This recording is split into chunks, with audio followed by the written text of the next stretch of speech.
Alhamdulillahirabbil. Amin, amin ya rabbal alamin. Terima kasih saudara Amir. Hadirin yang dihormati sekalian, seterusnya majlis dengan segala hormatnya menjemput yang berbahagia Dr. Siti Hafsyah Idris untuk memberikan sedikit ulasan tentang program kita serta penceramah kita pada malam ini. Majlis dengan penuh takzim mempersilakan. Bismillahirrahmanirrahim. Terima kasih Ain Farisha daripada SCLC. Thank you Amir daripada Mood Club tadi, and then also saudara moderator kita daripada gugusan siswa dan siswi UiTM, right? Okay, program ini diadakan. Okay, terima kasih Dekan yang ada bersama kita pada malam ini dan juga Dr. Ikmal penceramah. Jadi untuk secara ringkasnya program ini diadakan atas cadangan dekan kerana kita nak pilihan raya, dan ia bertujuan adalah untuk celik pilihan raya. Pilihan raya termasuklah tentang satu rights, apakah kita punya tanggungjawab dan juga hak kita untuk mengundi. So tanggungjawab bagaimanakah untuk pelajar-pelajar terutamanya yang pengundi pertama kali 18 tahun, dan juga macam manakah hak-hak untuk anda sebagai pelajar-pelajar sebagai pengundi. Jadi dengan itu Dr. Ikmal yang bersama-sama dengan kita akan membuat perkongsian untuk pelajar-pelajar tentang bukan sahaja tentang hak seperti mana yang dimaklumkan oleh Ain tadi, tapi juga tentang tanggungjawab pelajar dan tanggungjawab pengundi sebenarnya. Dr. Ikmal memang terkenal di dalam bidang perlembagaan, undang-undang perlembagaan dan juga undang-undang yang berkaitan dengan administrative law, kan Dr. Ikmal? Jadi Dr. Ikmal juga selalu dipanggil dan dijemput untuk menjadi penceramah, termasuk juga yang berkaitan dengan pilihan raya dan juga undi ini. So tanpa membuang masa, saya serahkan kepada moderator dan Dr. Ikmal untuk meneruskan sharing session ini yang difahamkan bukan sahaja daripada Fakulti Undang-Undang pelajar-pelajarnya, tapi daripada pelbagai fakulti dan juga daripada universiti luar. Okay, over to you Dr. Ikmal. Majlis merakamkan setinggi-tinggi penghargaan dan terima kasih kepada yang berbahagia Dr. Siti Hafsyah Idris. Sebelum meneruskan majlis, kami akan mengadakan sesi bergambar bersama dengan Associate Professor Dr. Hatiniah Saripan, Dr. Siti Hafsyah serta Dr. Ikmal. Diminta semua peserta dan ahli jawatan kuasa untuk membuka kamera anda untuk sesi bergambar. Saya serahkan sesi bergambar kepada Biro Teknikal. Baik, dalam kiraan 3 kita akan mengambil gambar 1, 2, 3. 1, 2, 3. 1, 2, 3. Okey, page kedua. 1, 2, 3. 1, 2, 3. 1, 2, 3. Terima kasih.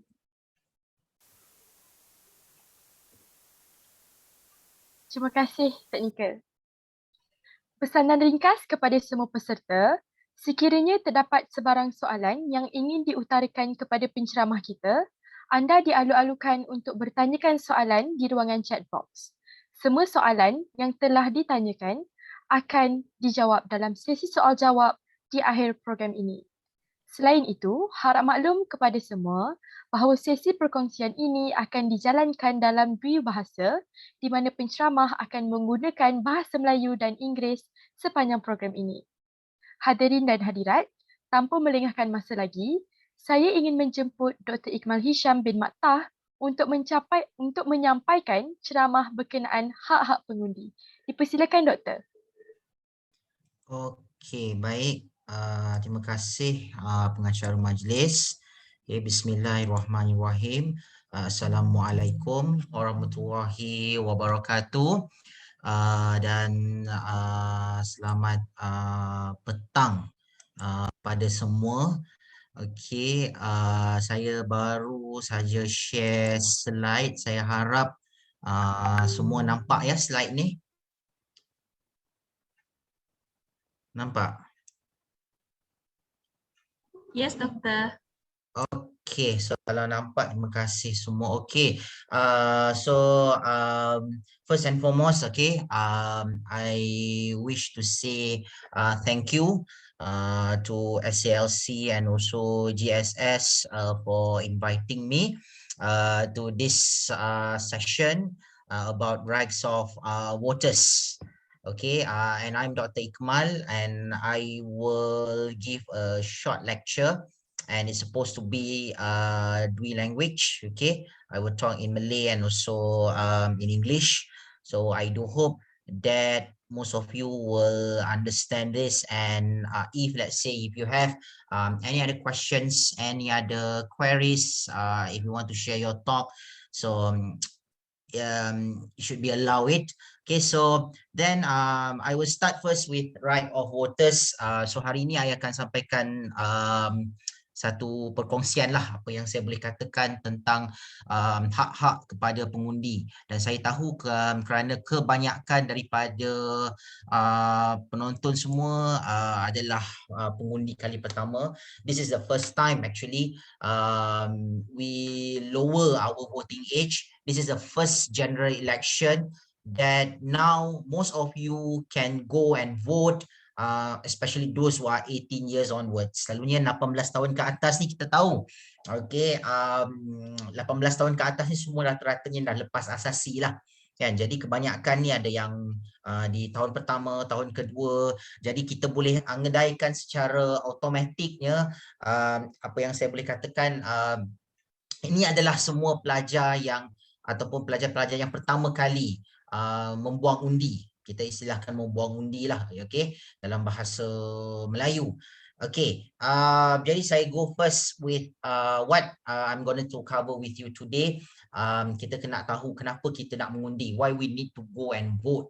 Okay, some of us might have the idea of maybe luckily for law student, you already learned this in Asasi. Okay, if you ambil subject Malaysian government, so you already know a bit about what are the right to go for voting. Okay, why we need to vote, voting in Malaysia, your rights, okay, and then tips for voting, and then what we the future and hope. So I akan share some of the information about why we need to go for voting. That's why in this picture, okay, I share with you, voting rights are the human rights. Sebab kalau kita tengok sejarah, okay, pengundian ni, antara negara yang pertama membenarkan pengundian terutamanya kepada wanita, yang saya ingat adalah New Zealand. Okay, dan dikatakan hak mengundi kepada wanita ini diberikan dengan perbezaan satu undi sahaja. Okay, jadi itulah antara rentetan-rentetan sejarah kalau kita nak melihat, sebab satu ketika dahulu kita kena ingat, once upon a time when we are talking about voting, voting is only for male. Okay, now go for the female, and then it applies to all the citizen. Okay, it applies to all the citizen, especially in whole countries, terutamanya di Malaysia. Okay, nanti saya akan ceritakan selepas ini tentang apa yang kita katakan sebagai apakah yang kita kata sebagai hak-hak untuk mengundi, dan juga syarat atau kelayakan untuk mengundi. Jadi voting rights are the human rights. So we need to know that this is part of our rights. This is something that we must try to do at least once in a 5 years. Mungkin dalam konteks sekarang kita tak boleh nak kata once in a 5 years, sebab there are certain states that akan ada general election, state election in 1 year maybe. Okay, especially for Selangor, for Kelantan, Terengganu, and then for Kedah, Negeri Sembilan, and also kita tengok negeri yang lain dah sudah pilihan raya, iaitu negeri Sarawak, Melaka dan juga Johor.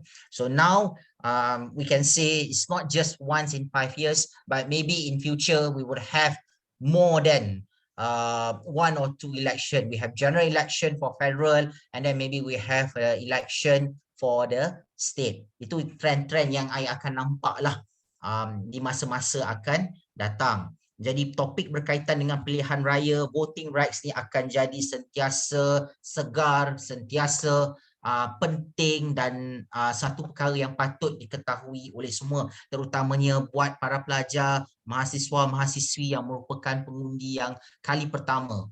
Okay, terutamanya untuk GE15, GE ke-15 ni kita yang pertama kali, okay, yang umur 18 tahun ke atas untuk mengundi. Sebab sebelum ni untuk mengundi, kalau ikut sejarahnya, now we have automatic registration.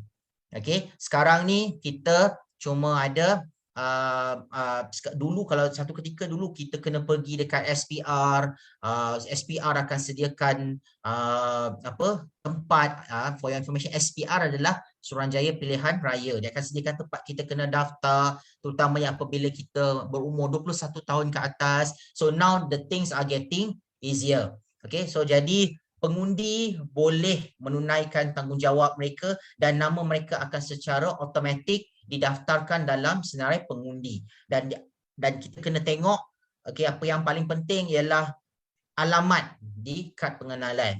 Okay, kalau di Shah Alam, kita mengundi di Parlimen Shah Alam. Kalau di Seremban, Parlimen Seremban. Kalau di Tampin, Parlimen Tampin. So kita tengok alamat kita, di situlah tempat kita akan mengundi. Okay, jadi itulah antara seberringkas yang kita harus tahu tentang hak-hak untuk mengundi. Of course, this is the sources from Nottingham. Okay, why voting is important? Okay, for sure, most of you will ask yourself why we need to go vote, why need to queue and then go for vote. Kita kena pangkah dan sebagainya. Because one thing that we need to know, everyone, voting protects democracy.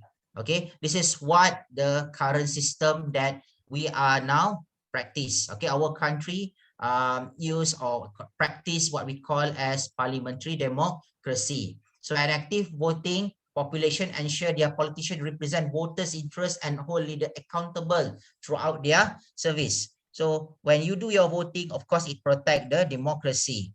So demokrasi ni kita tahu dia adalah amalan untuk memilih pemimpin. Jadi sebagai sudah tentu sebagai rakyat, kita berhak untuk memilih pemimpin. Okey, pemimpin yang kita sukai, tak kiralah daripada parti A ke, parti B ke, ataupun parti C ke. Jadi kita memilih pemimpin itu berdasarkan kepada banyak perkara. Antaranya track record, antaranya dia boleh turun ke masyarakat, dia ambil berat dan sebagainya. Jadi itulah sebenarnya yang sangat penting. Kita kena pastikan they are actually hold accountable. That's why I said it's very important for everyone to make sure their leaders accountable. Okay, so when the leaders are accountable, then you will satisfy with the service and also their contribution to the society. Okay, that's the thing we need to know, number one. Number two, of course, every vote matters. Okay, elections are often decided by a very close margin, and voting gives you the chance to stand up for the issues that you believe in. Every vote matters. Sebab itulah untuk para mahasiswa, mahasiswi, para pelajar sekalian, suka tak suka, you kena mengundi. Ada yang cakap dekat saya, kata, oh saya tak tahu calon nak pilih mana. Kalau tak tahu calon, then you kena pilih parti mana yang you nak. Okay, kalau you tak tahu nak pilih calon, then you tak tahu nak pilih parti, then you tengok pada kandidat. Banyak faktor lah, kan? Dan juga mungkin you boleh tanya pandangan, okay, ibu bapa, jiran, ataupun your relatives, your colleagues, okay. But of course, the decision is on you. Okay, so that's why I say every vote matters. Walaupun satu undi sahaja. Okay, kalau kita tengok dalam sejarah pilihan raya kita pun, kalau saya tengok dalam state election di Sabah in 2020, okay, ada calon yang menang di satu kawasan tu majoritinya 10 undi saja. Okay, dia 10 undi sahaja dia menang. Okay, bayangkanlah kalau okay, calon yang orang sepatutnya pergi mengundi tidak mengundi. Okay, walaupun dengan 10 majoriti, pernah dalam pilihan raya umum kita majoriti terkecil, if I'm not mistaken, 2 undi di Kelantan masa tu. Okay, so that's why I said every vote matters. Dikatakan 2 undi yang menang tu, dikatakan nasib baik last minute pengundi daripada KL tu balik ke Kelantan semata-mata kerana mengundi. Dan disebabkan itulah dikatakan masa tu kerajaan Kelantan terselamat masa tu. Okay, disebabkan oleh satu Dewan Undangan Negeri 2 undi sahaja. Jadi sebab itulah yang penting sebenarnya kita kena mengundi. Okey, sebab apa, walaupun mungkin kita kita mungkin seorang aja, mungkin apalah kita kononnya nak dibandingkan, walaupun everyone will share equal number. Okay, walaupun dia seorang BIP ke, dia seorang tukang kebun ke, dia seorang pensyarah ke, walaupun vote matters are actually one vote, but one vote is still very crucial. Okay, sebab itulah kalau kita tengok sekarang musim pilihan raya, okay, calon-calon akan pergi mengundi, calon-calon sebelum nak mengundi, dia akan pergi ke setiap voters dan dia akan cakap undilah saya dan sebagainya semua. Dia memang kena buat that things. Okay, untuk memastikan okay, setiap what we call as every vote will be matters. Okay, and then of course when you are talking about election have real life consequences. Okay, suka tak suka pilihan raya itu kita adalah hari yang kita anggap sebagai kita adalah raja. Okay, di mana kita berhak mempunyai kuasa untuk menentukan kerajaan yang dipilih untuk setiap 5 tahun. Okay, elected representative decide our country's path for the next 4 years or maybe 5 years. So voting is your chance to shape our future. So when we are talking about election, okay, you don't just think about the current situation, but you must also think about the future. Okay, your generation.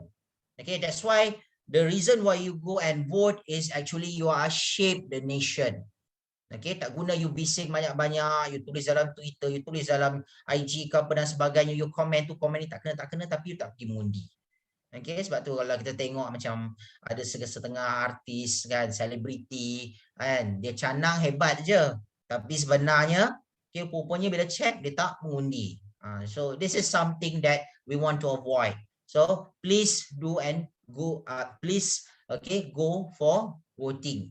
Okay, so that's how we're going to shape our future. Okay, so apa kerajaan yang dipilih, apa parti yang dipilih pun, yang penting adalah okay, kita kena keluar mengundi. Sebab melalui proses pengundian itu kita akan dapat merasakan yang kita melaksanakan tanggungjawab kita pada negara. We contribute okay, to our nation. So this is something that why you need to go and vote, because most of us okay, especially from the younger generation will feel why we need to go for voting. Okay, buat apa nak queue. Ada yang setengah cakap kat saya macam tu. Tapi for me, whatever it is, you still need to go and vote. Okay, by choosing your leaders.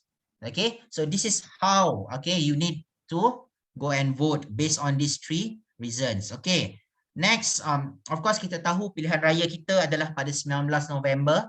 So semua orang dah kena letak dalam planner masing-masing. 19 November from 8 in the morning until 6 PM. Okay, you're going to go for voting. And of course, you need to know when election take place.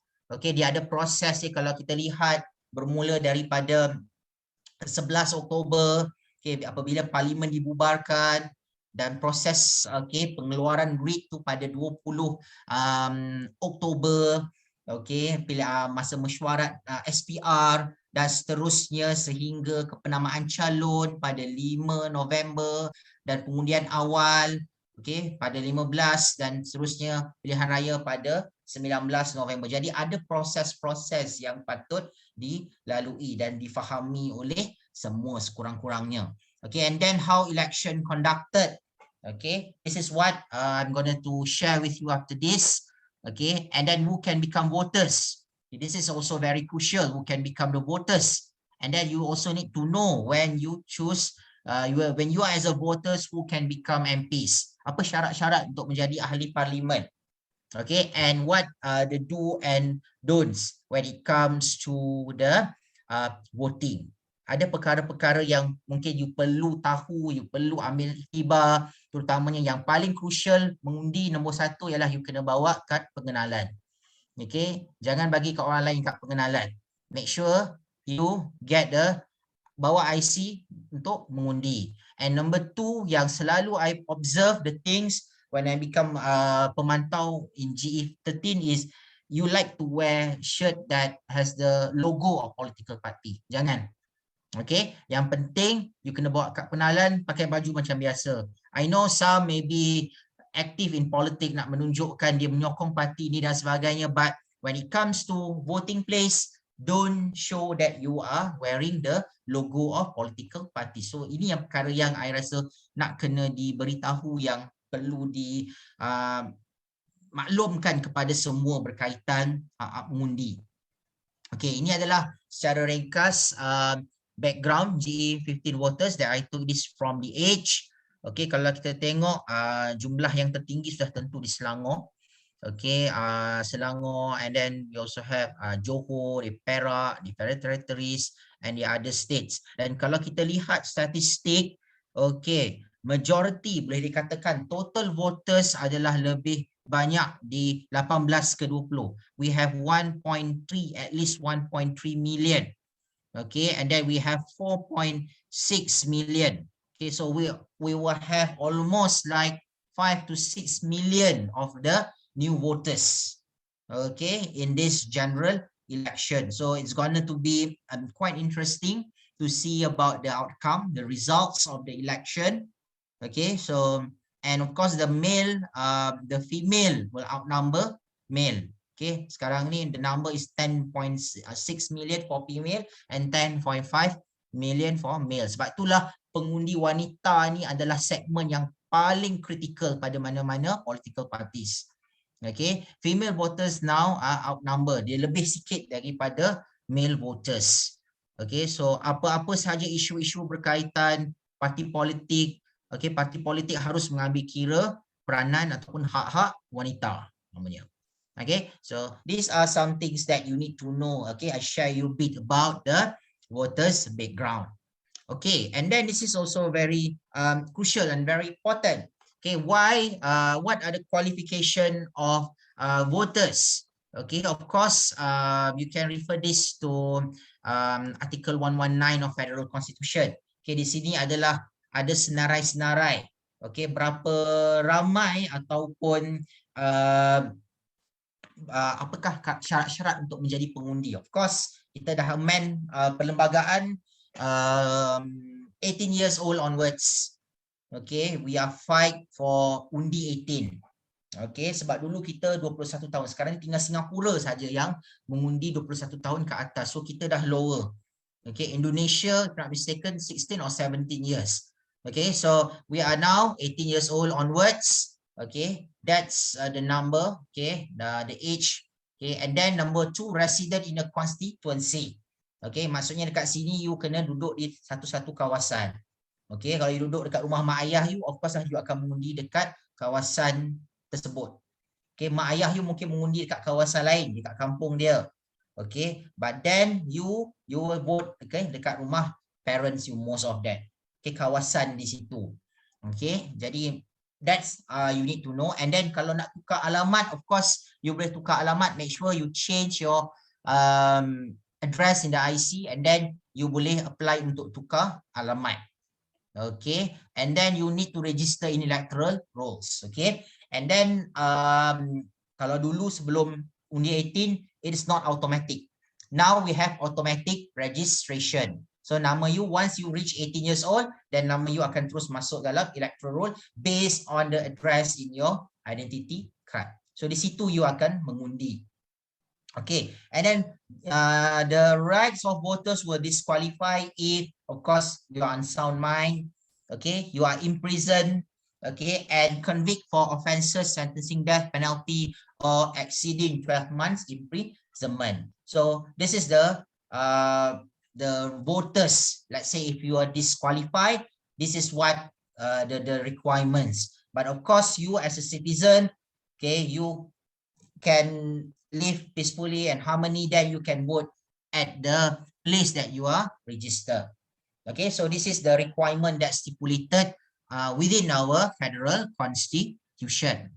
Okay, and then of course, you will come out, okay, who actually govern or who actually somehow administer our election. So of course, we have election commission.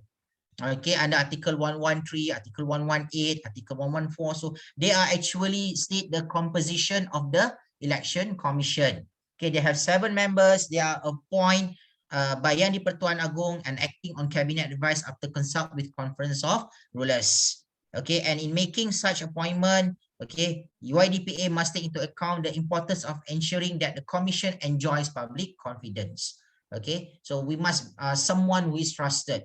Okay, kalau ikutkan culturally, kebanyakan ahli-ahli daripada Suruhanjaya Pilihan Raya ni adalah kebanyakannya pegawai-pegawai takbir yang sudah berpencen ataupun pegawai polis, tentera. Okay, dan juga kita ada I think selepas 2019 kita ada timbalan pengurusi SPR daripada academic background, iaitu Dr. Azmi Shahrom. Okay, so and for your information, the level of the commissioner especially is on the same level with a judge of the federal court.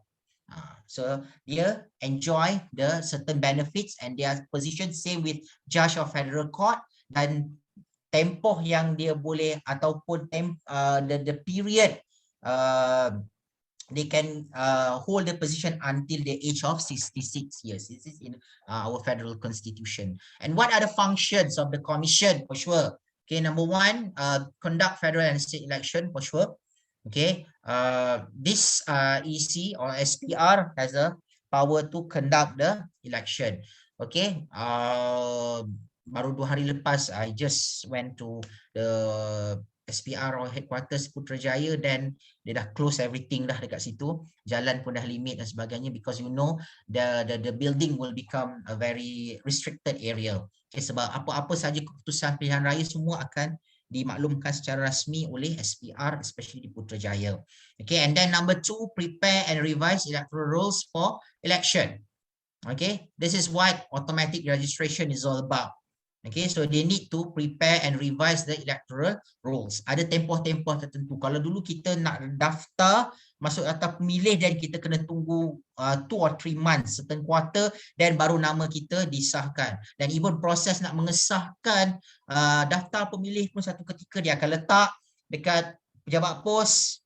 Okay, dia akan letak senarai nama. Okay, kalau ada siapa bantahan, okay, then kita akan tengok balik perkara tu. So this is how they open the electoral rolls. Okay, and then number 3, recommend alteration to federal and state constituencies. Of course, one task for the election commission is actually to alter the state constitution, the redelineation. Okay, katakanlah kawasan pengundi ni dah besar umpamanya. Okay, macam kalau kita tengok sekarang pilihan raya yang baru ni, kawasan pilihan raya yang paling besar adalah di Parlimen Bangi. Okay, Parlimen Bangi ada hampir 300,000 pengundi. Penduduk ada almost 600,000. Okay, so this is one of the largest punya kawasan pilihan raya. Dan yang antara yang paling kecil actually di Sarawak, Igan, sebenarnya 20,000. Tapi Putrajaya di sebelah Parlimen Bangi tu almost like 40,000 voters. So this is something that maybe in future, maybe every 8 years in our constitution, that we need to redelineate. Okay, we need to consider to alter the constituencies. Okay, to ensure it will have the fair representative. Okay, so this is something that you need to look into. And then of course this one, security of tenure. Okay, to enhance the independent commission, member cannot be removed. So that's why I said they are actually almost in the same position as the judge of federal court. Okay, and they cannot alter their appointment. Okay, so itulah badan yang bertanggungjawab untuk menguruskan pilihan raya. Okay, ini adalah makluman berkaitan dengan pengundi 18 pendaftaran pemilihan secara automatik.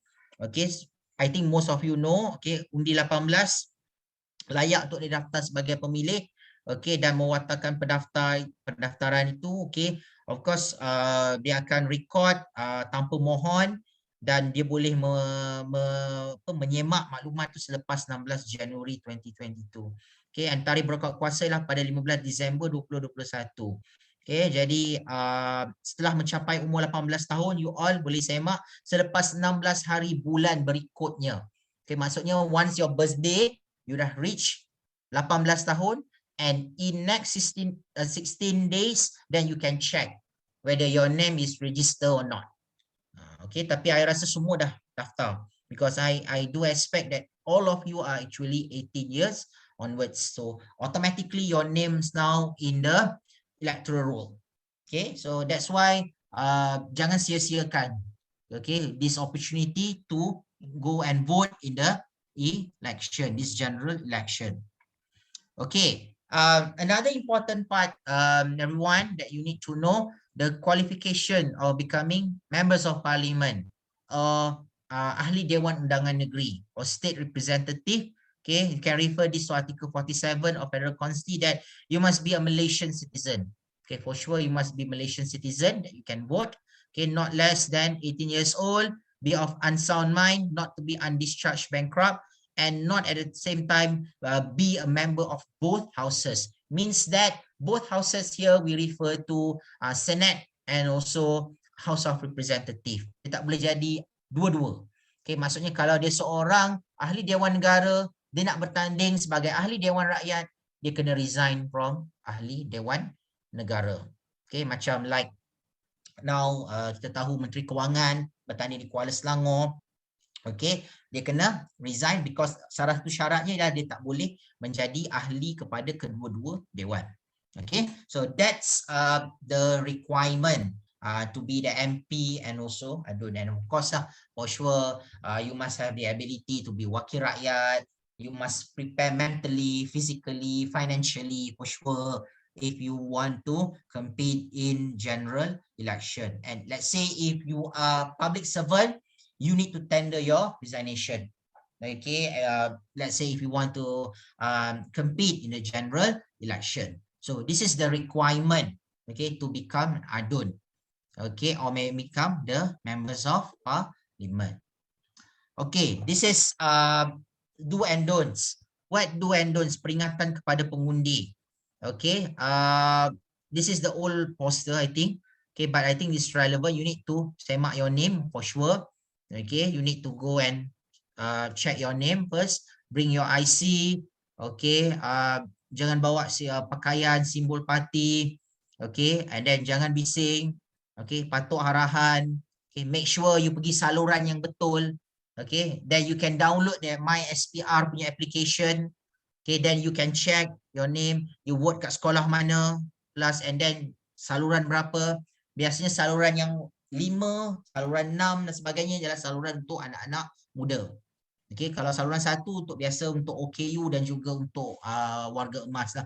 Okay, siapa yang paling tua biasanya dia akan saluran 1. So you all kebanyakannya saluran 4, 5, 6, 7, 8. Okay, for me, I dekat saluran 5 biasanya. Okay, and then of course celup dakwat nanti kita akan tengok video selepas ni. Okay, I share with you macam mana proses tu. And then don't forget undi adalah rahsia. Okay, janganlah pergi dekat kotak undi tu you pergi ambil gambar. And if I'm not mistaken now peraturan baru handphone kena diserahkan kepada ketua tempat mengundi. Dia akan ada prosedur. I just baru tahu dalam beberapa jam lepas because this is something that they don't want you maybe to take the which party you will vote, so on and so forth. And then jangan lupa and then you need to alert about zon larangan. Okay, tempat mengundi adalah zon larangan. Jadi once you dah mengundi, you dah masukkan kertas undi dalam peti, then you need to go back to your home. Okay, janganlah pula pergi duduk kat sekolah tu, you pergi duduk-duduk di jalan-jalan. So tak boleh lah, ya. Okay, so this is what do and don'ts okay, untuk pengundi. Okay, tips for voting, this is what I want to share also. Okay, find your polling station. Okay, that's why you need to go and visit My SPR Semak website. You can go to website, you can download the app. Okay, dekat Google Play, then you can check your status. Okay, and then don't you need to bring your identification, your My Card, Malaysian passport or driving lesson are all valid forms. Okay, so you boleh bawa My Card, biasanya My Card lah. Okay, somehow people ada passport, somehow ada driving license to show that you are a Malaysian. Okay, My Card I think is very crucial here. Okay, so you need to bring your identity and bear in mind Okay, don't give your identity card to any others. Ada orang kadang-kadang taktik dia tak nak bawa, dia tak nak pastikan you mengundi, dia ambil IC you, because these things can happen sebenarnya. So you need to be careful of your identification documents. Dan kalau kita baca bahawa dalam pilihan raya pun ada yang lupa bawa IC lah, ada yang hampir tertinggal IC dan sebagainya, because this is crucial. Once you cannot show your IC, it will cause you a trouble, especially for the candidate of the election. Okay, and then you also need to know that avoid clothing with a political logo. Okay, ini yang paling penting. Okay, it's illegal within 50 meters your name, emblem or symbol of any political party or candidate. Okay, so jangan ada political logo. Kalau nak pakai merah ke, nak pakai biru ke, okay, nak pakai apa aja color itu terpulang. Okay, tapi jangan signifies the symbol of political parties. Okay, and then you also need to know how to cast your vote. Okay, so you need to know how, okay, you kena pangkah kat kotak undi, ada pangkah yang dibenarkan.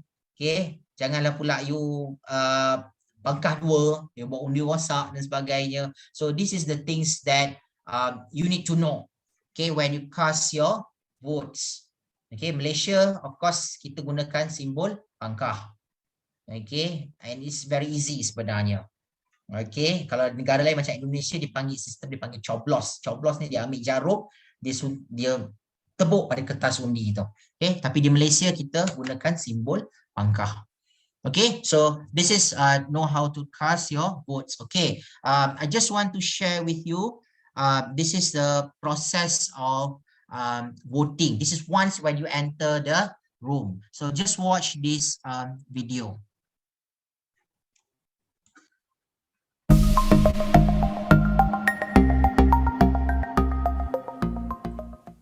Minta kenalan cik. Okay, so this is how the IC. They will check your name. Okay, and they try to ensure your face is same. The ID, and then okay, ini untuk pastikan supaya you tak pernah mengundi kali kedua. Sila ke sebelah cik. Jari telunjuk sebelah kiri, Cik. Okay, jari telunjuk, and then Muka surat 4, bilangan 151, nombor kad pengenalan 9523035752 Wan Nur Izzati binti Wan Azmi. Sila ke sebelah, Cik. okay, then they give you 2 paper votes. Okay, kalau ada parlimen atau don't, tapi kalau parlimen cuma 1 sahaja.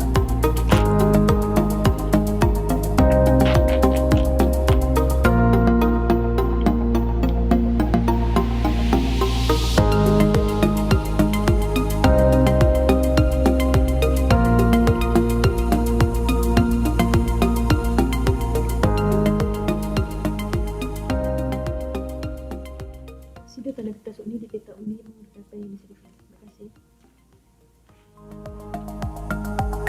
Okay, and then you enter the box. Okay, read the instruction. Okay, dan dia akan ada bagi buat kaitan pangkah.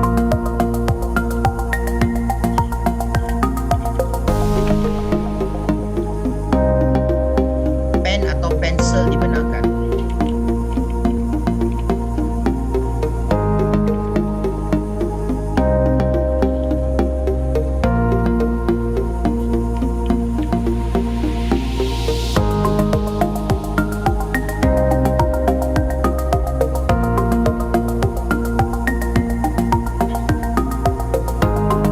Okay, this is if you are voting for parliament and state. Okay, so this is the example of the voting process via the video. You can watch this video in the SPR website. Okay, so this is generally what you need to do when you enter into the room, especially in the schools, and you cast your votes there. Okay. Okay, this is the latest voting process. Okay, kalau if you read pertama, okay, prosesnya sama, cumanya yang I difahamkan kita ada proses yang baru, iaitu proses ke-6, iaitu bergerak ke meja ketua tempat mengundi untuk meninggalkan telefon bimbit. Okay, so maksudnya tinggalkan telefon bimbit and then you go for voting at number 7. Okay, and then masukkan kertas undi and then jangan lupa ambil telefon and then you keluar. Okay, so this is the 10 steps. Okay, number 1, of course, you akan masuk ke tempat pengundi. Okay, dia akan buat proses seperti tadi. Dia akan baca nama, serahkan my card and then they read your name. Okay, sebab dia read your name tu yang agent pacar tu yang akan count your name. Okay, dia akan tahu siapa yang mengundi and then dia akan bagi kertas undi dan dia akan cap jari and then serahkan telefon bimbit and then you pergi ke kaunter untuk mengundi, masukkan kertas undi and then ambil telefon bimbit and keluar. Okay, so itu adalah proses yang terkini yang saya boleh kongsikan, okay, berkaitan dengan the current voting process. And then when you are going for vote, okay, persoalan yang the very interesting one, who you going to vote? Okay, this is just a general way. I don't want to say which party you want to vote. It's up to you. Okay, tapi ini adalah lambang yang akan ada di kertas undi. Okay, Barisan Nasional, Perikatan Nasional, Pakatan Harapan and also Pejuang here. Okay, dan you nak tengok lambang itu semua, lambang itu ada di dalam MySPR.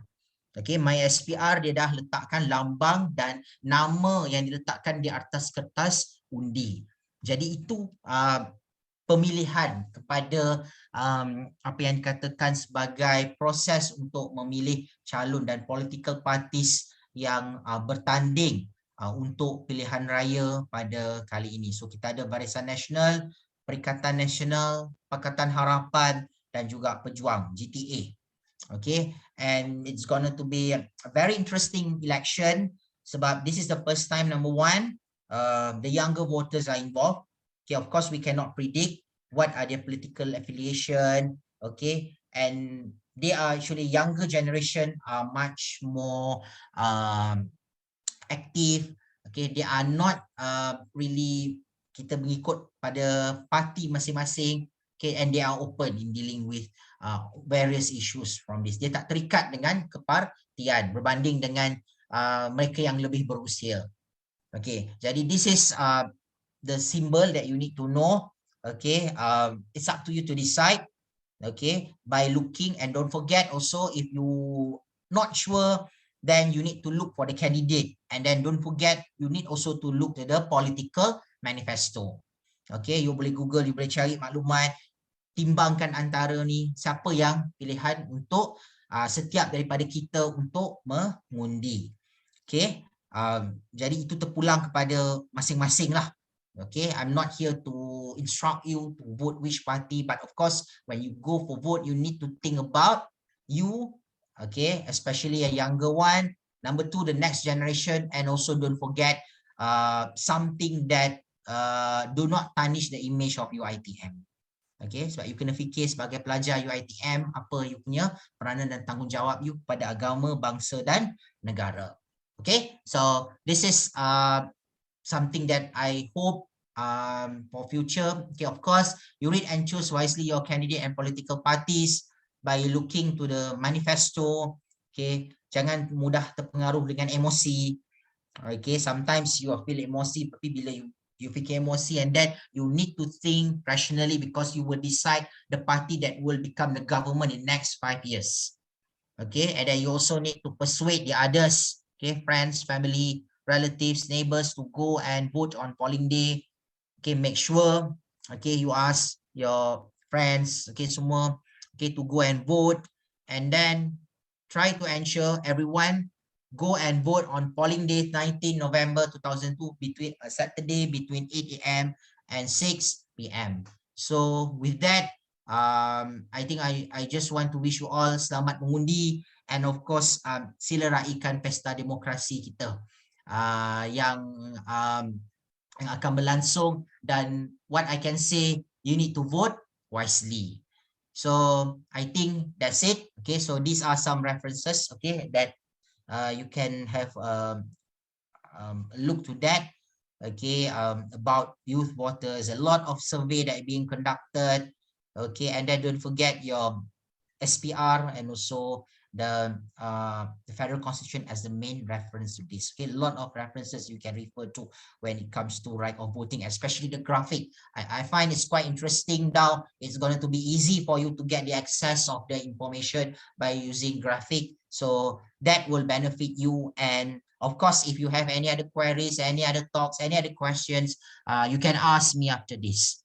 Okay, so I think that's it. So I stop now. So now I'm open any Q&A, okay, from the audience. Okay, thank you, everyone.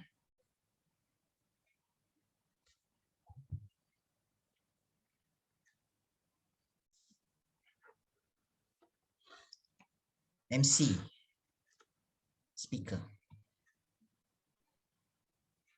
Terima kasih kepada Dr. Ikmal Hisham bin Maktah atas perkongsian sebentar tadi. Pihak penganjur berharap agar sesi ceramah sebentar tadi dapat membantu para peserta untuk memahami hak-hak pengundi dengan lebih mendalam. Baiklah, kita akan meneruskan program kita dengan sesi soal-jawab bersama Dr. Ikmal. Untuk sesi kita yang seterusnya, saya akan serahkan majlis kepada moderator kita, iaitu Saudari Raja Farhatul Aisyah binti Raja Azhar. Dipersilakan Saudari Aisyah. Terima kasih Saudari Farisha. Assalamualaikum dan selamat malam. Selamat datang ke sesi soal jawab bersama Dr. Saya Raja Farhatul Aisyah, pelajar semester 5 dari Fakulti Sains Komputer dan Matematik, akan bertindak sebagai moderator anda untuk sesi ini. Untuk pengetahuan semua,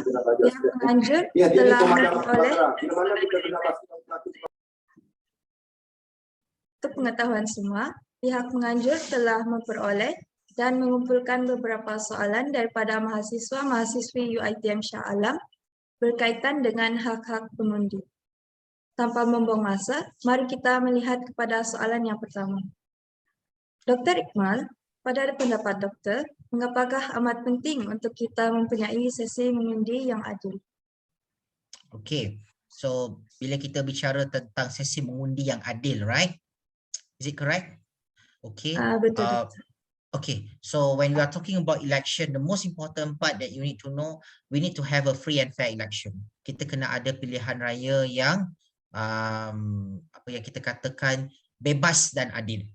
Okay, apa yang saya katakan pentingnya untuk pilihan raya itu bersifat adil ialah di mana semua mempunyai nombor satu. Perkara yang pertama ialah semua boleh mengundi. Okay, tak kira you seorang selebriti ataupun you seorang tukang kebun ataupun you seorang suri rumah. Okay, hak mengundi itu semuanya equal, sama. Okay, jadi bila kita mengundi itu at least kita boleh menjalankan tanggungjawab kita kepada negara. Dan dalam masa yang sama, when you go and voting, besides the contribution to the country, you also need to think that this is for the next generation. Okay, apabila you memilih wakil rakyat, apabila you memilih wakil untuk ke parlimen ataupun ke Dewan Undangan Negeri, that will determine what kind of government that you choose. Okay, mungkin orang boleh kata, saya tak suka politik, politik ni kotor, politik ni jijik dan sebagainya. Tapi for me, as a citizen, you need to know about your rights, especially when you go and voting. Sebab kalau you tak suka politik dan sebagainya, of course, politik akan kejar you. Okay, itu yang I selalu cakap to my student. You may hate politics, but politics will chase you. Okay, sebab apa? Sebab every single things, every aspect of your life, it will relate with your politics. You bangun, sampai you tidur, suka tak suka, semua tindakan you, you pergi kelas, you pergi kerja dan sebagainya, semua tu adalah ada politik-politiknya tersendiri. Okay, jadi this is something that's why we must have a fair election, free and fair election, where everyone can cast their vote. And of course, when they cast their vote, they know they not just contribute to the country, but also they are thinking about the next generation. What kind of education system that we want, for example. What kind of transport that we need to look into. Kalau kita tengok sekarang ni, what the recent issues about public transport, LRT being closed for 7 days, right? So this is also some things that relate with your life. Okay, this is how actually you will determine, okay, what kind of government that you want to choose in future. So that's why I said it's a very important that you must have free and fair election. Okay, see. Okay, ada lagi? Okay, thank you, Dokter. Soalan seterusnya, bolehkah Dokter menerangkan dengan lebih lanjut berkaitan dengan hak pengundi untuk memilih pemimpin melalui pilihan raya? Okay, bila kita kata hak mengundi untuk memilih pemimpin, I think that same also with the first one. Okay, apabila you memilih pemimpin, of course you memilih pemimpin that can represent your interests. Okay, kita tahu of course people are come from different background. Okay, different background, different religion. So apabila you mengundi, you memilih wakil rakyat yang sebenarnya will serve you. Okay, the culture in Malaysia is that kita selalu angkat wakil rakyat. No problem, kita angkat wakil rakyat. Tapi bagaimana to ensure that this representative will serve you. Okay, will serve you, bukanlah serve people tu bukan bermakna for some people pergi kenduri, pergi makan-makan, pergi bagi sumbangan. It's not that, it's more than that actually. Sebab wakil rakyat, satu perkara yang selalu ramai lupa adalah mereka bertanggungjawab untuk membuat undang-undang. Okay, buat undang-undang sama ada di peringkat parlimen atau di peringkat Dewan Undangan Negeri, mereka buat undang-undang. Okay, jadi kita kena pastikan bahawa wakil rakyat yang terpilih ini, apabila mereka terlibat dalam proses penggubalan undang-undang, proses itu harus dijalankan secara lebih telus. Okay, dan juga memastikan hak-hak rakyat itu terpelihara. Dalam masa yang sama juga, wakil rakyat membawa isu-isu di kawasan mereka ke parlimen atau Dewan Undangan Negeri untuk diselesaikan dari segi peruntukan, pembangunan, okay, dari segi apa yang kita katakan keluhan rakyat apabila ekonomi makin teruk terutamanya semasa pandemik, jadi apa tindakan yang seharusnya dilakukan. Okay, jadi itu saya kira peranan yang penting untuk memilih pemimpin. Sebab itu saya selalu tekankan apabila kita memilih pemimpin dalam pilihan raya ni, kita kena pastikan pemimpin itu menjalankan tanggungjawab mereka. Okey, supaya kita, sebab tu sebenarnya setiap rakyat patut mengambil tahu atas perihal politik atau perihal kenegaraan. Sebab whatever we choose, apa yang kita pilih itu adalah menunjukkan kematangan kita. Kita pilih pemimpin macam ni, kita punya perangai kita macam itulah. Kan? So that's why it's very important for you to understand that through the election, then you choose the leader. So when you choose the leader, it will reflect you as the voters. Okay? Okay, Aisyah, next. Saya setuju dengan Dr. Iqmal. Tidak dinafikan bahawa pengundi mempunyai hak sepenuhnya untuk memilih seorang pemimpin. Namun, kita hendaklah bijak dalam memilih pemimpin yang layak untuk menjamin kemakmuran dan kemajuan negara ini. Beralih kepada soalan seterusnya, apakah pendapat doktor berkenaan peranan media dalam pilihan raya ini? Okay, this is quite interesting question when we are talking about media. Okay, kalau dulu masa zaman I'm younger like you, of course, our media, truthfully speaking, we are very limited. Okay, we are very limited in the sense in terms of information. Okay, masa tu kita berita sahaja. Okay, kita tak banyak. Kalau ada zaman-zaman I dulu pun website, blogspot dan sebagainya. Okay, they are not spread like today. Today we have social media. Dulu kita tahu bila kita pergi ke mass media, of course there was side with one party. Okay, it's not like today. Okay, like today, of course, in 2000 onwards. Okay, now we are facing social media. Okay, so when we are facing social media, of course, maklumat ada macam-macam. Okay, from Twitter lah, from IG lah. Now we have TikTok. Okay, so it's very important for you to ensure that when we are talking about media, media haruslah berperanan besar dalam masa yang sama memberikan liputan yang adil dan saksama. Okay, tapi kadang-kadang dalam isu melibatkan media ini sebenarnya now we are getting more open. Okay, kalau dulu mungkin media mainstream dia akan tied with one party. Okay, ada media-media tertentu dia are now being tied by certain political parties. Kita tahu ada setengah media dia cenderung kepada parti A, ada setengah parti B. Okay, ada yang cenderung pada pembangkang, ada yang cenderung pada kerajaan. But now the things are going to be changed. Okay, sebab maklumat tu ada di hujung jari saja. Okay, even now I can see the role of NGI, non-government individual, even individual somehow can be so active, and the involvement of orang muda, involvement of certain individuals also can change the perception of the society. Sebab itulah bila kita cakap pasal peranan media, you cannot avoid when we discuss politics is about perception. Okay, politics is about perception. So when we are talking about politics as perception, the role of media will come into. Okay, but when it comes to the role of media, of course, you will have variety of medias. Okay, dulu mungkin kita ada mass media. Now we have social media. Now we have a lot of people that can report any information. But the most important part is how you pick and choose wisely. Okay, sebab itulah yang paling penting kalau mendapatkan maklumat, make sure maklumat tu daripada sumber web yang authoritative, okay, sumber news yang very established, okay, bukan pergi kat website yang biasa-biasa ni, kan, yang just viral, berita viral, but it's more just want to sensationalize everything. So this is something that you need to look further. So it's quite interesting when we studied about the media. Dulu mungkin kita ada radio, kita ada surat khabar, kita ada satu sumber. Now sumber tu dah pelbagai. Jadi bila sumber tu dah pelbagai, kita harus tahu bahawasanya masyarakat dah semakin celik. Okay? Tapi persoalannya bila masyarakat semakin celik, persoalan yang utama yang seterusnya adalah bagaimana untuk memastikan mereka tahu nak menapis. Okay? Kadang-kadang benda yang viral tak semestinya dia akan betul. Okay, so you need to know how we deal with all the information. Okay, we need to know how to think.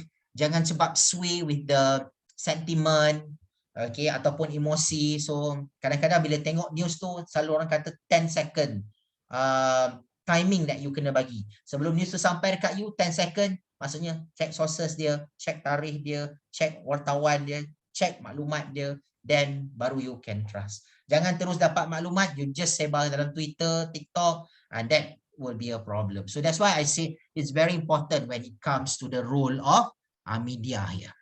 Yes. Yes, any question? Terima kasih Doktor atas pencerahan berkaitan dengan isu tersebut.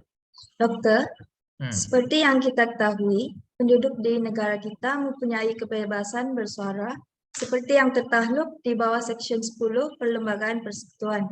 Tetapi, apakah limitasi kepada kebebasan bersuara ini? Okey, sudah tentulah. Okey, kalau kita cakap pasal kebebasan bersuara, okey, kebebasan ekspresi, kebebasan bersuara, freedom of expression, freedom of speech, and also freedom of association under Article 10 of our Federal Constitution. Of course, this right guarantee to everyone, okay, every citizen. But for sure, of course, every rights will have the restriction. Okay, umpamanya when we are talking about the restriction, of course you cannot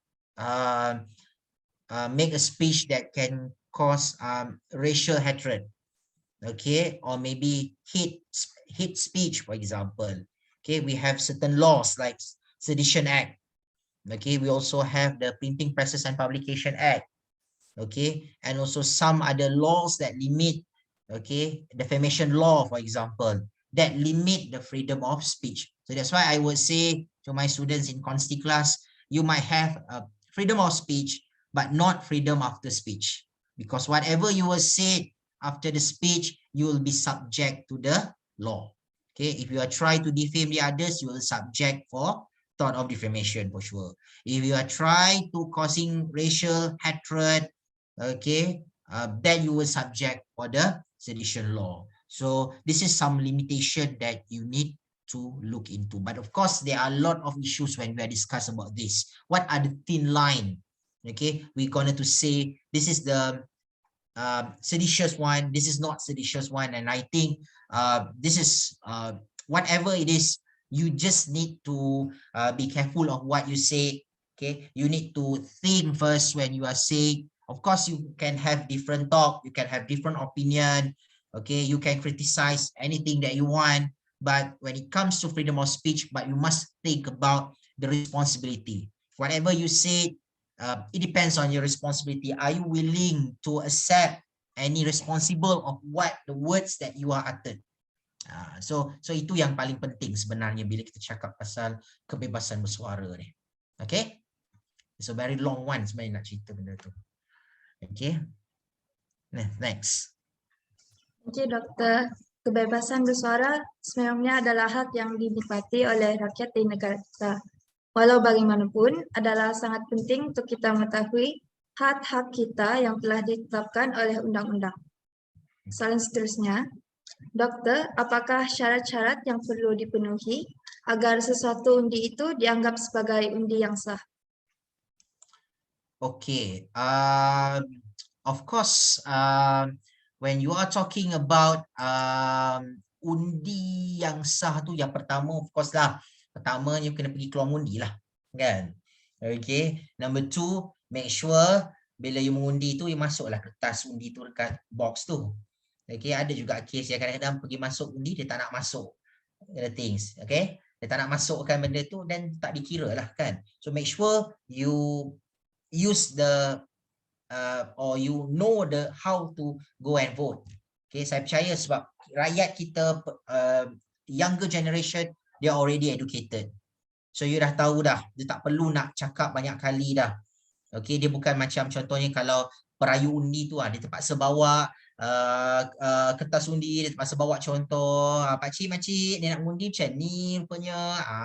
So no need. Okay, you already young, you boleh dapat access to all information, then it's better for you to know. Then bila you bercerita pasal undi ni, sebab tu I cakap you kena mengundi, by hook or by crook memang kena pergi mengundi. Sebab kalau tidak, kalau you tak gunakan peluang yang ada, you akan rugilah. Okay, you akan rugi. Kadang-kadang I really pissed off lah bila orang selalu komplain sana, komplain sini, oh itulah ini tak kena dan sebagainya, tapi bila check rupanya tak mengundi. So bila tak mengundi itu satu kerugian lah, boleh katakan. Okay, because you are not actually do your task as the citizen. Okay, wakil rakyat of course lah, dia nak bertanding, dia menang jawatan, dia pegang jawatan dan sebagainya, tapi you sebagai pengundi, you bertanggungjawab terhadap pemilihan wakil rakyat you. Okay, so bila you meletakkan kepercayaan kepada wakil rakyat dia, itulah wakil you. Itulah apa yang dikatakan lambang kepada jati diri you sebagai seorang rakyat. Okay, sebab wakil rakyat tu at the end, dia adalah lambang kepada you. Apa yang you nak daripada wakil rakyat tu. Okay, kalau you dapat wakil rakyat yang bagus, they care about you, then they should be okay. Kalau you dapat wakil rakyat yang tak pedulikan rakyat dan sebagainya, so that will give you disadvantage for the next 5 years. So that's why you need to be careful on this. Okay, you need to think wisely when you go for vote. Okay, walaupun mungkin pada you, kita kena ingat manusia ni tak sempurna. Okay, of course, bila tak sempurna tu, of course lah, kita tak boleh expect everyone will be perfect 100%. So we still need to give some advantage lah. Kita kena tengok apa yang terbaik lah untuk negara. That's how we deals with. Okay, next. Terima kasih, Doktor. Perkara-perkara ini sememangnya penting untuk diketahui oleh para pengundi untuk mengelakkan kebarangkalian untuk terjadinya undi rosak. Soalan terakhir daripada kami, Doktor, apakah faktor penting yang perlu dipertimbangkan semasa memilih pemimpin yang baik dan mampu untuk memimpin negara kita ke arah kemajuan? Okay. Bila karakter untuk memilih pemimpin, memilih wakil rakyat ni, dia sebenarnya banyak. Okay, tapi kalau I lebih stresskan mereka yang boleh buat kerja. Okay, tak kiralah dia Muslim ke, dia non-Muslim ke, dia alim ke, dia tak alim ke. Yang penting, dia tahu apa yang dia patut buat. Okay, as wakil rakyat. Okay, of course, as I said, wakil rakyat, number one, what's the responsibility? Of course, you need to bring the voice of the people to the parliament or adun, number one. Okay, number two, of course, you need to involve in the matters related to law and policy of this country. Okay, perkara ni yang selalunya jarang ditekankan. Sebab selalunya rakyat, dia expect more from their representative. Okay, tapi kadang-kadang benda itu pun satu cerminan kepada kerajaan. Kalau kita lihat, kadang-kadang ada wakil rakyat yang terpaksa spend gaji banyak, buka pusat servis, kadang-kadang terpaksa bagi sumbangan kepada masyarakat. Kadang-kadang kita pun rasa kesian juga. Ada setengah wakil rakyat yang sampai pernah bercerita pada saya yang kadang-kadang my life is so miserable when I become the representative because of there are a lot of demand from the people. Okay, kadang-kadang kalau di kampung situasi dia berbeza berbanding dengan bandar. Okay, bandar mungkin isunya lebih kepada masalah-masalah tentu sebab rakyat dia lebih survive. Tapi berbeza kalau di kawasan luar bandar yang memerlukan lebih banyak pembangunan, bantuan. Kadang-kadang ada setengah negeri, dia tengok wakil rakyat dia bagus atau tidak, dia pergi sembahyang subuh tak dekat masjid. Okay, dia pergi bagi bantuan tak? Dia tolong tak orang nak repair atap ke, ataupun dia pergi tak kenduri orang ni. Okay, of course lah kalau you pergi kenduri tu macam-macam lah benda yang you kena minta kan. Okay, YB nak minta sumbangan. Mungkin sumbangan RM50, RM1 tak cukup, mesti lebih. Okay, so these are actually the reflection from the society. Sebab tu ada setengah yang katakan wakil rakyat dah jadi macam pegawai kebajikan masyarakat. Itu sinonim sebenarnya. Okay, tapi kalau dah jadi macam pegawai kebajikan masyarakat tu somehow burden juga kepada wakil rakyat kita. Kan, gaji tak adalah banyak. Kan, ada yang mungkin ada kos lain yang kena ditanggung. Jadi sebenarnya sebab itu apa yang saya katakan, apabila kita pilih wakil rakyat tu adalah cerminan kepada masyarakat. Sama ada di luar bandar atau di kampung, sebab this is what you choose. Okay, kalau you dapat wakil rakyat yang jadi macam ni lah perangai you. Kita tahulah perangai you macam mana. Okay, tapi kalau you dapat wakil rakyat macam ni, then you know how. So this is a very tricky one. But of course yang I cakapkan tadi, yang pertama dalam kita memilih wakil rakyat, yang pertama of course lah dia boleh buat kerja, dan nombor dua, okay, amanah, jujur, tak ambil rasuah dan sebagainya. Okay, so this is the crucial, and of course they need to know about to manage the country. Okay, ada orang boleh bermain dengan agama, sentimen saudara mara ataupun apa-apa sahaja sentimen, tapi yang penting wakil rakyat ni adalah komponen yang penting sebenarnya dalam pembinaan sebuah negara dari segi aspek undang-undang, polisi, and it will determine what the future for the country. It's not just in 5 years, but the next, for me, is the next generation. But kalau kita tengok pendidikan umpamanya, okay, pendidikan dia akan ada pengaruh bukan setahun dua tetapi bertahun-tahun kepada masyarakat. Jadi that's why I said you must be someone yang really know how to administer the country, and dia ada sikap ataupun amanah, tak ambil rasuah dan sebagainya. That's what I can say. Yeah. Okay. Terima kasih Next. Dr. Iqmal di atas penjelasan tersebut. Ia adalah satu penjelasan yang sangat bermaklumat dari Dr. Iqmal. Saya percaya penjelasan Dr. Iqmal sebentar tadi telah membuka mata semua orang tentang mengapa mengundi penting untuk negara. Tuan-tuan dan puan-puan, banyak faedah yang negara kita perolehi daripada mengundi. Justru, kita sebagai rakyat seharusnya menjalankan tanggung jawab sebagai pengundi dan mengundi pada pilihan raya umum akan datang. Memandangkan kita sudah selesai dengan soalan-soalan yang telah disediakan, kami membuka ruang kepada para peserta untuk menanyakan soalan kepada penceramah kita berkaitan dengan hak-hak mengundi. Okay. Okay, Okay, Doktor. I tengok dekat chat box ni banyak soalan ya. Ya. Okay, you nak I Doktor. jawab semua ke? Boleh. Okay. Doktor, soalan yang pertama daripada peserta daripada saudara Lukman. Soalan yang pertama berkaitan dengan pemilihan calon. Pada pendapat doktor, mana yang lebih baik, memilih calon atau memilih parti untuk memegang tampuk negara? Okay, this is a very good question. You nak pilih calon ke parti? Calon versus parti. Okay, ini soalan yang orang selalu tanya pada saya.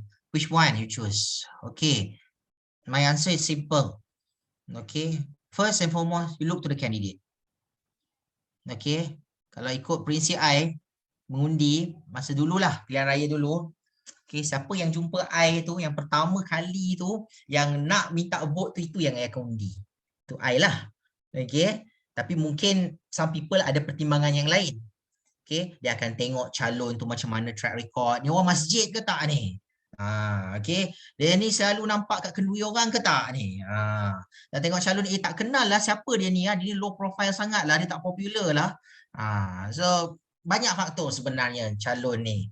Okay, dan ada juga calon anak tempatan dan juga ada calon daripada luar. Okay, tak salah sebenarnya. Mana-mana pun calon, yang penting dia boleh berkhidmat kepada kawasan tu. Okay, yang pertama. Yang kedua, apabila kita memilih parti, ya, sudah tentu majoriti sebenarnya rakyat Malaysia dia lebih cenderung kepada parti berbanding calon. Okay, cuma calon ni dia lebih kepada personal touch. Okay, macam kalau you duduk di negeri-negeri macam di Kelantan, di Terengganu, okay, wakil rakyat dia mesti berada di kawasan tu. Okay, dia tak boleh wakil rakyat tu duduk kat Kuala Lumpur ke apa ke, walaupun mungkin dia rasa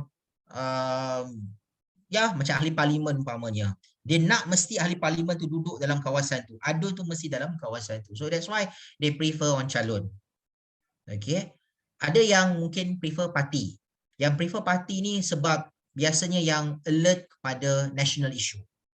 Okay, yang much more concerned about national issues, dia rasa very crucial, dia tengok terlalu banyak perkara yang berlaku, 1MDB dan sebagainya, so they think something is not right. So that's why they tend to choose another party. Okay, bila you pilih parti lah. Okay, tapi sebenarnya majority kebanyakannya akan memilih parti.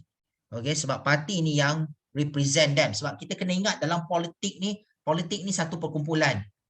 Okay, walaupun you can compete as calon bebas, tapi sebagai parti, of course you need to toe with the party line. Okay, so kebanyakan orang akan mengundi berdasarkan kepada parti. Dan kenapa orang mengundi kerana parti? Sebab for sure calon yang akan dapat banyaklah. Okay, sokongan daripada parti, tenaga, sebagainya, support, perayu undi, pacar dan sebagainya. So dia akan lebih kepada parti itu sendiri. Okey, jadi antara kedua ni, pilihlah calon. Kalau tak tahu calon, pilih parti. Kalau tak tahu parti, then you tengok balik calon tu. Kan? Kalau tak, kan? Yang penting, jangan rosak kertas undi. Tu je yang penting. Okey, mungkin you tak akan dapat yang perfect 100%. Tapi somehow we can find the lesser evil, we can say. Okay, I selalu cakap macam tu, you cannot find the perfect one. You takkan dapat orang yang semulia macam malaikat. Setiap calon tu ada dia punya kelemahan dia. So pilihlah yang lesser evil. That will benefit you. Okay, so that's how you see. Okay, that's what you can choose. Choose wisely, as I said. Okay, and make sure that when you choose that candidate, make sure kena pastikan calon tu datang parlimen, datang Dewan Undangan Negeri. Okay, kalau kita tengok baru-baru ni, tengok record tu dan sebagainya, okay, bagus. Okay, ramai yang wakil rakyat yang datang ni. It shows that this figure are quite active in parliamentary debate. So jangan ponteng sidang parlimen. Sebab you tahu, kalau you pergi satu sidang parlimen, you akan dapat alarm harian wakil rakyat ni. Because they bring your voice there. So this is something that you need to do. You look to the party. If let's say if difficult, then you look for the candidate. Okay, kalau susah sangat, pilih dan cari yang the lesser evil one. Ya, okay, next. Terima kasih Saudara Luqman atas soalan tersebut. Diharapkan penjelasan yang diberikan Dr. Iqbal sebentar tadi dapat memberi sedikit pencerahan berkaitan dengan soalan saudara. Soalan kedua pula ialah dari Saudari Rowena. Doctor, may I know your opinion on the kind of political impact this will have on the youth and country as a whole? How can we encourage more interest in political literacy among our peers? Okay, thank you Rowena for the questions. Of course, youth will become the next leader. Like it or not, we must allow the youth to become the leader. Even we have a political party that based on youth voters, even though their membership open to the other categories of voters. But then this is show something that's very interesting. Okay, pengaruh warga, orang kata what we call as undi 18. If you can see how the undi 18, okay, the process during that time, how actually Syed Saddiq fight for that, okay, and also of course the other MPs, the bipartisan support, okay, on undi 18. And I think undi 18 is a good example to show how voters, especially younger generation, can involve in changing the direction of this country. Okay, so never neglect the importance of the youth voters. Walaupun orang selalu cakap lah macam-macam, youth voters ni tak matang lah, ada yang kata hingosan lah dan sebagainya. But for me, they're very important. Okay, and of course, when you want to deal with this, how you want to encourage more interest in political literacy among our peers, okay, of course, what we can say is through education and awareness. Okay, like it or not, you need to aware about their rights. And as I said to everyone, okay, you must make sure that your politician, your representative are accountable to you. Okay, you nak pergi bombat dia tanya soalan, apa yang you dah buat dan sebagainya. So this is how we educate the younger generation. Okay, you kena selalu persoal, you kena selalu what we call as selalu ambil tahu. Okay, jangan hanya fikir, okay, you just want to enjoy, you just have party, nak enjoy lah, nak party lah kan. Okay, tapi and then you nak pergi mana-mana pun, you nak main bola ke, you nak pergi clubbing ke, it's up to you actually. But then when it comes to political, you must have the vision. You must think about what the things that you can benefit for the countries for sure. Okay, walaupun mungkin you kerja sebagai seorang postman ataupun penghantar makanan dan sebagainya, you are still have the influence, okay, to the whatever things that been decided by the government and also the political. And then don't think politics is a taboo.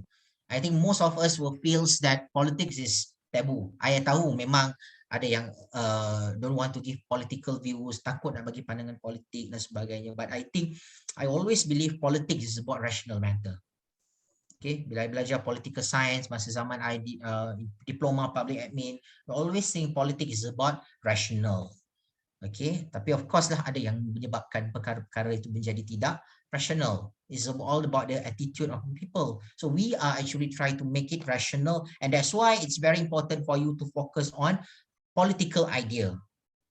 Okay, political idea that can go through all the political parties. So that's why you must have younger generation, you must be idealistic. Ada yang kata idealistic ni sesuatu yang tak penting, kadang-kadang terlalu berteori dan sebagainya. But I think you as a younger generation, you must have your vision. What's next for the country? You are now at the age of 20, 30 years old. Okay, don't just think about you nak kahwin, you dapat kerja, you dapat anak. It's not there. Okay, you just need to think what, let's say for your child, okay, for your spouse, boyfriend or girlfriend, what the things that you want to build in future. So that's why I said you must have the political idea. What's the idea that can benefit the whole country? Okay, so that's why you need to open your horizon. Okay, you tak boleh benarkan diri you dikawal oleh orang lain. People can give, I can give my talk on this, but from my talk, from my speech, from my lecture in class, that is up to you to think. Okay, because you are already 18 years and onwards. Okay, you dah age of majority dah pun. You dah boleh fikir dah pun. So now it's a time for younger generation. Okay, bukanlah I nak kata yang tua tak penting kan. I pun dah nak masuk 40 dah. Kan? So then it's still very important lah sebenarnya. Okay, for you to engage with political. So don't make politics is taboo. Okay, try to, because you need to know politics is all about your life. Okay, so when it's involved your life, like it or not, you need to take, you need to know, you kena ambil tahu. Okay, bukan sekadar baca hiburan semata-mata, but then you need, even hiburan tu pun ada politiknya juga. Kan? Okay, so that's how we deal with it. Okay, Rowena? Okay, next. Okay, doktor. Agak menarik ya jawaban dokter tadi. Soalan yang ketiga pula ialah dari saudari Sakina. Considering the facts about the new law stating that teenagers who are 18 years old are allowed to vote, what are your thoughts about the automatic registry system that is being implemented now? Is it suitable or not?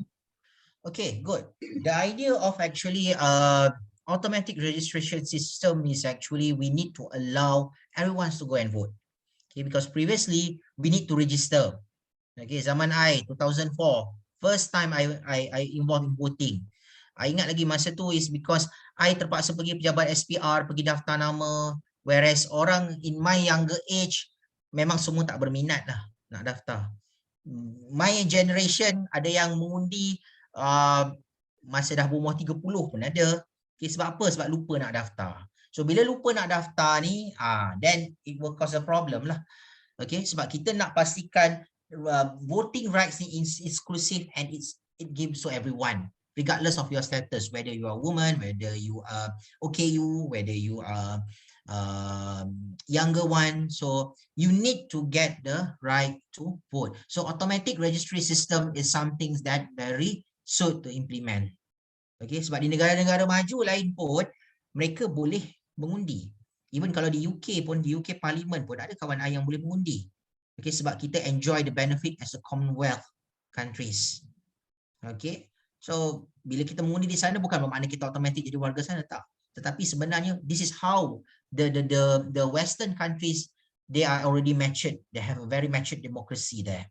So I think automatic registration system is the suitable one. Okay, we combine 18 years old, only 18 and automatic registration system. So now you will vote, and that's why I said this GE15, the political landscape will change. Okay, the political landscape will change. Even orang yang buat research pasal pilihan raya pun they cannot predict the younger votes.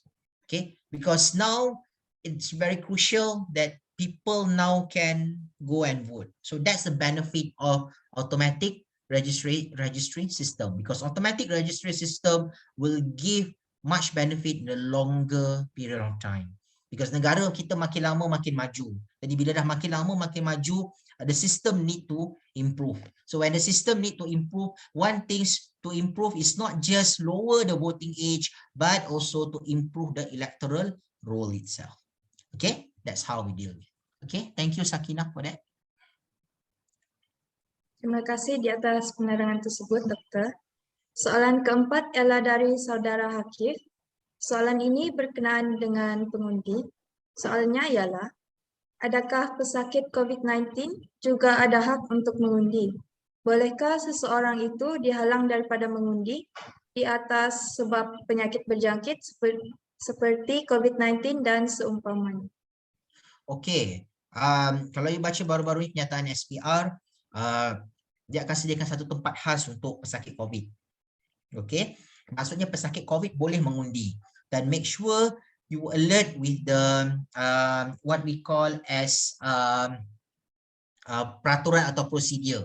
Mungkin tempat mengundi itu asing dan sebagainya. So please alert with the instruction from the SPR. Okay, sebab kita tahu, sebab walaupun you COVID pun, you tetap boleh pergi mengundi. Tak ada masalah dekat situ. So please check whether if let's say you are having COVID. I tahu sekarang ni dah banyak yang kena COVID. I think tadi pun beberapa orang yang pada kelas yang tak datang tadi. Okay, now you need to take care of yourself sebab case COVID makin tinggi. Okay, so even though you are facing COVID, but then you still can go and vote. Okay, cuma you kena alert. Okay, mungkin you akan dapat bilik yang asing untuk tempat mengundi, dan you kena pakai certain pakaian tertentu dan sebagainya. You kena wear your mask. Maybe you kena pakai pakaian yang khas dan sebagainya. So please alert with the notice from the SPR on those who are having COVID. Okay, that's what I can say. Yeah, thank you. Thank you, Hafiq. Okay, next.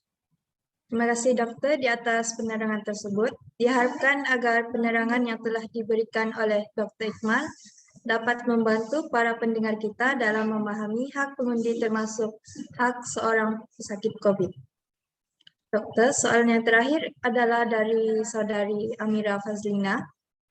Saudari Amira bertanyakan soalan berkenaan situasi hipotetikal, iaitu sekiranya sesuatu parti politik itu memenangi PRU, bolehkah calon Perdana Menteri daripada parti itu menggugurkan dakwaan atas dirinya sekiranya dia ada tuduhan di mahkamah? Okay, of course I agree this is hypothetical. Okay, we don't know what will happen. Okay, sebab apa-apa saja boleh berlaku. And when we are talking about menggugurkan pertuduhan dan sebagainya, this is the matters that involve the law and the power of Attorney General. Okay, so I think how we wanted to deal with this, we need to look the results of general election. Okay, so when it become hypothetical, so it's very difficult for me to answer. Okay, boleh ke calon tu gugurkan dakwaan sebab benda tu is something that is not for me to answer that. Okay, benda ni bergantung kepada apa yang berlaku selepas tu. You boleh ada persepsi orang ni akan dilantik sebagai Perdana Menteri, dia akan gugurkan kes. Lot of perception from that. Okay, tapi let us stick with what the current situation now. Okay, the situation now is quite I can say it's quite interesting. Okay, sekarang ni I still even cannot predict who will win in this GE. And even long time ago I been predict that will be the hung parliament, but we don't know. Okay, because politics is something that change. Sebab tu orang kata sehari dalam politik pun dah lama.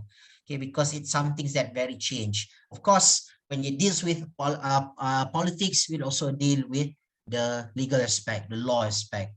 So that thing is not within our control. Okay, so we need to look after the election what the things that will happen. So sama ada digugurkan dakwaan atau tidak itu kita tak boleh tahu sebab itu adalah bidang kuasa peguam negara. Okay, dan of course itu adalah satu orang kata persepsi nowadays. Okay, untuk menjawab persoalan tu we need to wait for the general election lah. Kan, keputusan pilihan raya, what will happen next. It's very interesting sebab biasanya kalau I personally when you talk about night general election, biasanya I sanggup berjaga pagi, just want to wait the results, and it's very interesting yang I dah buat sejak dulu lagi. So menarik. So we need to see how. Yang penting go and do your voting. Itu saja yang I nak pesan. Okay, you can have all the perception, all the talks, all the opinions, but when it comes to voting, please do exercise the right of voting. Okay, jangan lupa keluar mengundi, jangan menyesal sebab tak keluar mengundi, and of course tunaikan tanggungjawab you, because this is the opportunity for you to contribute to the countries and also to the nation. So I pray for everyone. I berdoa kepada semua supaya semua sehat walafiat masa hari Sabtu 19 November, and then you go and do your and cast your vote. Okay, that's it. Yeah. Terima kasih dokter atas jawaban-jawaban yang diberikan. Saya pasti para peserta berpuas hati dengan jawaban yang telah diberikan oleh dokter sebentar tadi. Saya rasa itu sahaja daripada kami untuk sesi soal jawab kita pada hari ini. Terima kasih kerana meminjamkan telinga Anda dalam perbincangan kita dan penyertaan aktif yang diberikan. Semoga perbincangan ini dapat memberi manfaat kepada semua. Dengan itu, saya akan menyerahkan majlis ini semula pada pengacara majlis. Dipersilakan Saudari Farisha. Terima kasih Saudari Aisyah. Hadirin sekalian, nampaknya kita telah sampai ke penghujung waktu program ini. Syabas dan tahniah kepada semua peserta yang masih setia bersama mendengar perkongsian ilmu kita pada malam ini. Sebelum mengakhiri majlis, kami akan mengadakan sesi bergambar sekali lagi bersama speaker kita. Diminta semua peserta dan ahli jawatan kuasa untuk menghidupkan kamera anda untuk sesi bergambar. Saya serahkan kepada Biro Teknikal. Baik, kita akan mengangkat gambar. Semua peserta diminta untuk senyum. 1, 2, 3. 1, 2, 3. 1, 2, 3. Okey, page kedua. 1, 2, 3. 1, 2, 3. 1, 2, 3. Terima kasih. Dengan itu, berakhirlah majlis kita pada malam ini. Kami ingin merakamkan penghargaan kepada penceramah kami pada hari ini, iaitu Dr. Ikmal Hisham bin Maktah atas penerangan beliau. Bagi pihak Fakulti Undang-Undang, SCLC, Muting Club dan Gabungan Siswa-Siswi Serantau GSS, kami ingin mengucapkan jutaan terima kasih kepada anda semua kerana sudi meluangkan masa untuk menyertai program ini. Semua peserta diingatkan untuk mengisi borang kehadiran di ruangan chat box untuk menuntut e-sertifikat anda. Para hadirin boleh beredar dari ruangan Zoom. Terima kasih. Okey, terima kasih semua. Congrats SDLC, Terima kasih Dr. GSS. Ikmal. Thank you, Doktor. Okey, Thank you. sama-sama. Good job SCLC, GSS and also Mood Club. Thank you, Congratulations, Doktor. moderator. Thank you, Doktor. Thank you, Doktor. Aisyah. Yeah. And also Ain. Okey, thank you Bye. moderator. Doktor. Tadi suara semua dengar ya? Yes, dengar Doktor. Video pun Bye-bye, dengar Doktor. ya? Okey. Thank you. Ada video nanti boleh share. Jangan lupa share gambar ya. Yeah. Thank you, Dr. Ikmal.